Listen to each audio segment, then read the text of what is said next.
마광숙은 마광숙의 인생이 있어요. 마광숙의 목소리가 한동석의 사무실 전체에 울려 퍼졌다. 한동석은 당황한 기색을 감추지 못했다. 그는 진심으로 마광숙을 위해 제안한 것이었는데 왜 이렇게 화를 내는 것일까? 광숙 씨, 저는 단지. 한동석이 말을 인여했지만 마광숙이 손을 들어 막았다. 회장님, 제가 뭐가 그렇게 불쌍해 보이세요? 전문가들한테 맡기고 쉬라고요? 마광숙의 눈에서 분노의 불꽃이 튀었다. 그녀는 지금까지 남편을 잃고 술도가를 떠맡아 힘들게 버텨왔는데 한동석의 말은 그 모든 노력을 부정하는 것처럼 들렸다. 광숙 씨, 한동석은 조심스럽게 말했다. 그런 뜻이 아니었습니다. 저는 광숙 씨가 너무 고생하시는 것 같아서. 하지만 마광숙은 더욱 격해졌다. 고생이요? 이게 제 삶이에요. 제가 선택한 길이라고요. 회장님은 뭐든지 돈으로 해결되신다고 생각하시는 거죠? 갑질하지 마세요. 마광숙의 말에 한동석은 충격을 받았다. 갑질이라니, 자신은 정말 순수한 마음으로 도움을 주려고 했을 뿐인데. 마광숙은 계속해서 말했다. 저는 제 힘으로 살아갈 거예요. 시동생들과 함께 술도가를 일으켜 세울 거라고요. 누구의 동정이나 시혜도 필요 없어요. 그녀의 목소리에는 굳은 의지가 담겨 있었다. 한동석은 마광숙의 당당한 모습에 오히려 더 끌렸다. 이런 주체적이고 강인한 여성이었기에 자신이 마음을 빼앗긴 것이 아닐까? 알겠습니다. 광숙 씨의 뜻을 존중하겠습니다. 한동석이 고개를 숙였다. 마광숙은 한동석의 진심 어린 태도에 마음이 조금 누그러졌지만 여전히 단호했다. 좋아요. 그럼 앞으로는 제 일에 간섭하지 마세요. 저는 마광숙으로서 당당하게 살아갈 테니까요. 며칠 후 마광숙이 술도가에서 장부 정리를 하고 있을 때였다. 갑자기 검은 정장을 입은 남자들이 대문을 두드렸다. 마광숙이 문을 열자 그들의 손에는 법원 압류 통지서가 들려 있었다. 독수리 술도가 관계자이신가요? 세금 체납으로 인한 압류 집행입니다. 집행관의 차가운 목소리에 마광숙의 온몸이 얼어붙었다. 무슨 소리예요? 세금은 다 납부했는데요.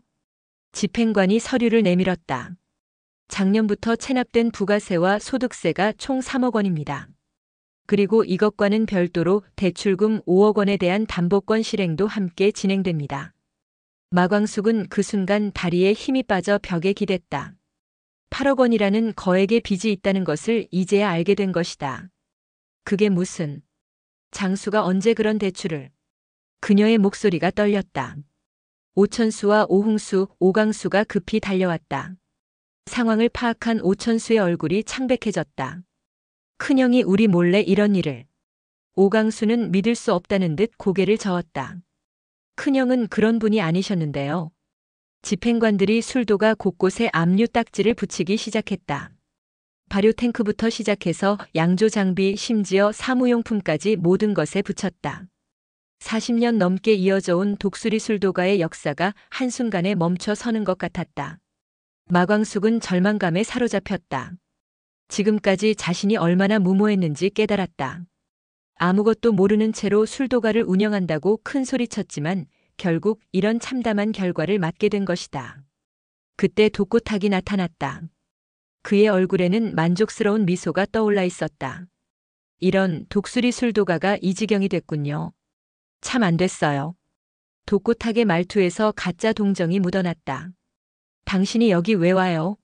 마광숙이 분노를 참으며 물었다. 독고탁은 태연하게 답했다. 아, 제가 이 대출의 채권자거든요. 오장수 사장이 저한테서 5억을 빌렸어요. 마광숙은 그제야 상황을 이해했다. 독고탁이 장수를 속여서 거액의 대출을 받게 한 것이었다.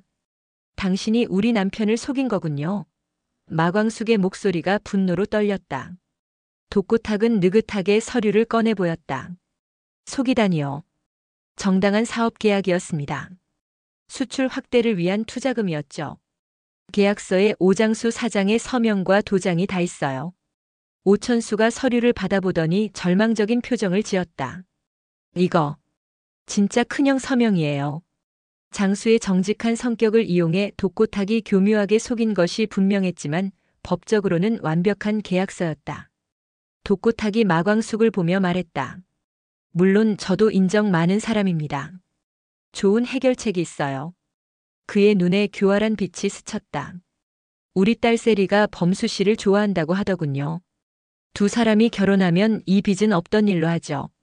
오강수가 벌떡 일어났다. 무슨 소리예요? 결혼을 거래 조건으로 내세우다니. 마광숙도 분개했다. 미쳤어요? 사람의 인생을 뭐라고 생각하는 거예요? 독고탁은 시계를 보며 말했다. 일주일 드릴게요. 그때까지 답을 정하세요. 아니면 법정에서 봅시다. 그는 비웃는 듯한 미소를 남기고 술도가를 떠났다. 술도가는 무거운 침묵에 빠졌다. 마광숙은 자신의 무력함에 절망했다. 한동석의 말이 옳았던 것일까? 자신이 너무 무모했던 것일까? 눈물이 볼을 타고 흘러내렸다. 오천수가 조심스럽게 말했다. 형수님, 사실 제가 숨기고 있는 일이 있어요. 그의 목소리가 떨렸다. 저 증권회사에서 잘렸어요.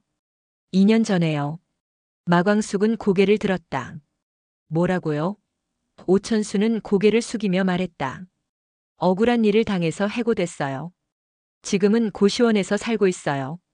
가족들한테 말할 수가 없었어요. 오흥수도 고백했다. 저도 마찬가지예요. 댄스 강사 일만으론 생활이 힘들어요. 형수님께 도움이 되기는커녕 짐만 되고 있어요. 형제들 모두가 각자의 어려움을 숨기고 있었던 것이다. 마광숙은 더욱 절망감에 빠졌다. 자신이 강하게 버틴다고 생각했지만 실제로는 모든 것이 무너져가고 있었다. 제가 너무 고집을 부렸나 봐요. 그녀의 목소리에 후회가 묻어났다. 그때 오범수가 예상보다 일찍 미국에서 돌아왔다. 그는 압류 딱지가 붙은 술도가를 보고 경악했다. 무슨 일이에요? 상황을 들은 범수의 얼굴이 창백해졌다. 더욱 충격적인 것은 범수가 이 대출의 연대보증인으로 되어 있다는 사실이었다. 제가 언제 이런 서류에? 범수는 혼란스러워했다. 그러다가 기억이 났다. 미국에서 한이의 수술비 때문에 급하게 서명했던 서류들이 있었다.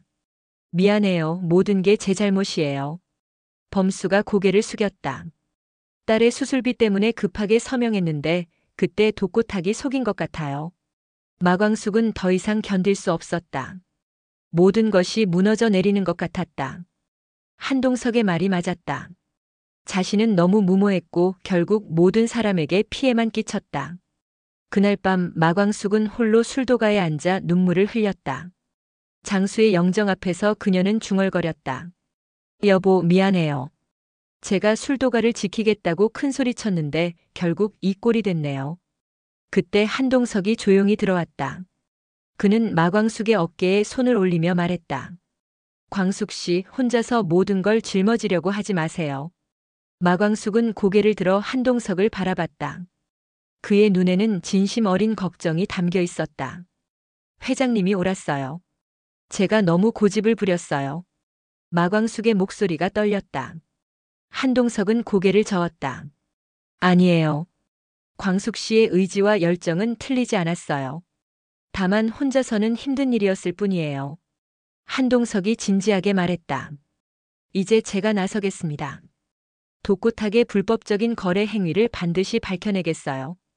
그의 목소리에는 강한 의지가 담겨 있었다. 다음 날부터 한동석은 본격적으로 움직이기 시작했다. 그는 먼저 최고의 변호사팀을 고용해서 독고탁과의 계약서를 면밀히 검토했다. 그 결과 계약서에 여러 가지 문제점들이 발견됐다. 한동석은 또한 사립탐정을 고용해서 독고탁의 과거를 조사했다. 그 과정에서 독고탁이 다른 업체들도 같은 수법으로 속였다는 사실이 드러났다. 피해자들이 한둘이 아니었다. 이번엔 독고탁이 잘못 건드린 거군요. 한동석이 냉소적으로 웃었다. 그는 독고탁이 마광숙을 괴롭힌 것에 대해 분노하고 있었다. 이제 제대로 응징해 줄 때가 온 것이다. 한동석은 피해자들을 모아서 집단 소송을 준비했다. 동시에 독고탁의 탈세 혐의와 사기 혐의에 대해서도 국세청과 검찰에 고발했다. 그의 재력과 인맥을 총동원한 전면전이었다. 며칠 후 독고탁에게 법원 출석 통지서와 국세청 세무조사 통지서가 동시에 날아왔다. 독고탁은 당황했다. 이게 뭐야? 갑자기 왜 이런 일이? 그제야 한동석이 배후에 있다는 것을 깨달았다. 한동석은 독고탁을 직접 만났다. 독고 사장님, 이제 게임의 룰이 바뀌었습니다.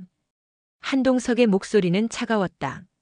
마광숙 씨를 괴롭힌 것에 대한 대가를 치르셔야 할 때가 왔어요. 독고탁은 겁에 질려 말했다.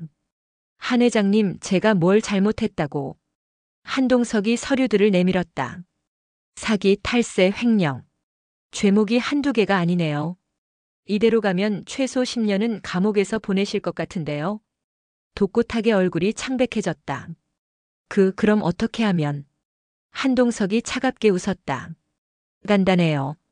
독수리 술도가와의 계약을 무효화하고 지금까지 받은 돈을 모두 돌려주세요. 그리고 마광숙 씨께 정식으로 사과하시고요. 독고탁은 어쩔 수 없이 한동석의 조건을 받아들일 수밖에 없었다. 그는 술도가를 찾아가 마광숙 앞에서 무릎을 꿇었다. 죄송합니다. 제가 잘못했습니다. 마광숙은 놀랐다. 그렇게 거만했던 독고탁이 자신 앞에서 무릎을 꿇는 모습을 보니 복잡한 심정이었다. 일어나세요. 이미 지나간 일이에요. 한동석이 마광숙에게 말했다. 이제 술도가는 안전합니다. 모든 빚이 정리됐고 압류도 해제됐어요. 마광숙은 믿을 수 없다는 듯 한동석을 바라봤다. 정말인가요? 마광숙의 목소리가 떨렸다. 한동석이 미소를 지으며 고개를 끄덕였다. 앞으로는 제가 술도가의 경영 파트너가 되겠습니다. 광숙 씨의 꿈을 함께 이뤄나가고 싶어요. 마광숙은 한동석의 진심을 느꼈다. 이 사람은 자신을 통제하려는 것이 아니라 진정으로 도와주려는 것이었다. 회장님, 고마워요. 그녀의 눈에 감사의 눈물이 맺혔다. 오천수, 오흥수, 오범수, 오강수도 모두 한동석에게 깊이 고개를 숙였다. 회장님 정말 감사합니다. 한동석은 따뜻하게 웃으며 말했다. 우리는 이제 가족이에요. 하지만 한동석의 눈빛 깊은 곳에는 아직 해결되지 않은 비밀이 하나 더 숨어 있었다. 그가 조사한 마광숙의 출생 기록에서 발견한 충격적인 사실은 아직 누구에게도 말하지 않았다. 과연 마광숙이 그 진실을 알게 될 때 어떤 반응을 보일까? 이제 독고탁의 방해가 사라진 상황에서 두 사람의 연애를 더는 반대하지 않겠죠. 새로운 시작을 앞둔 광숙과 동석 두 사람의 앞날을 응원해주세요. 구독과 좋아요, 알림 설정해 두시면 다음 이야기를 빠르게 시청하실 수 있습니다. 지금까지의 이야기는 개인적인 뇌피셜로 구성된 리뷰이며 온 방송과는 다를 수 있음을 알려드립니다. 많은 사랑을 받으며 따뜻한 이야기로 시청자들에게 감동을 선사하는 KBS 주말 드라마 독수리 오형제를 부탁해 매주 토요일과 일요일 저녁 8시 방영됩니다. 여러분의 많은 시청 부탁드립니다. 지금까지 드라마로 미리 보는 패피셜 리뷰였습니다.